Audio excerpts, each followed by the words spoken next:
Angelica, and I'm back again with another Halloween DIY. All of the items I use are from the Dollar Tree, so it's definitely budget friendly. Today we're going to be doing a witch's spell book. Anyone can do this project. I'll leave all the materials down below in the description box. If you like content like this, please subscribe below and give it a thumbs up. Let's get on into it. So the first thing you're gonna need is a book. It could be an old book from your house, one from the thrift store. I got these at the Dollar Tree. They always have hardcover books. You wanna have 2-ply paper towels and you're gonna split the plies. So just go ahead and pre-detach a couple of your paper towel sheets. Once I detach the 2 plies of all my paper towels, I just go ahead and set that aside. I like getting that done from the start. Okay, so moving on to the actual book, you want to add some kind of 3-dimensional elements. I actually picked these up at the Dollar Tree.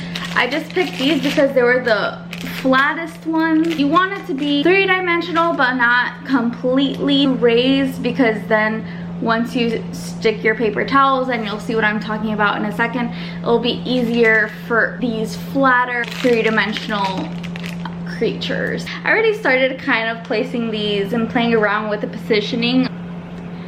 So you're just gonna put a dab of glue at the top, dab of glue. Hope that it sticks. I'm pretty content with that. 2 buggies on the bottom, 1 buggy at the top. I am going to write something with my glue gun. I'm just gonna keep it basic and write spell book.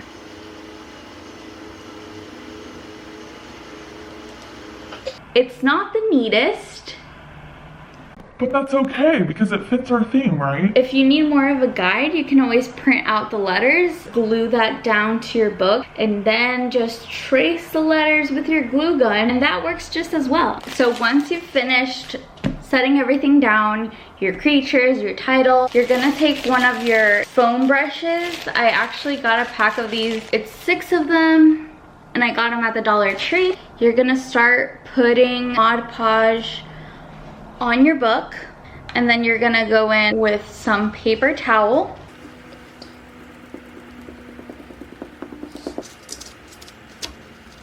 So we're just gonna keep on doing this section by section on the book. You can even do that technique. You kind of crumble the paper towel before setting it on the book, and I felt like that was the best way to get those wrinkles. So I found the easiest way to set down the paper towel was getting a dry foam brush and patting it down, because I found that it was sticking way too much to my fingers. So your front book should look something like this. You're gonna go ahead and do that on the spine as well as on the back of your book. I like also adding some 3-dimensional lines on the spine of my book, because usually those old leather books have like creases. No, maybe. Oh my god, I'm getting a call. I have friends. Hello? So quick side note, that was the elections calling. If you're not registered to vote, go register to vote. As you can see, book is fully covered with 1 layer of paper towel, has creases on it, looks good, looks dandy. Let's move on. We're gonna just add some black acrylic paint, and you're gonna coat your whole book with black paint. I did my first layer of black paint.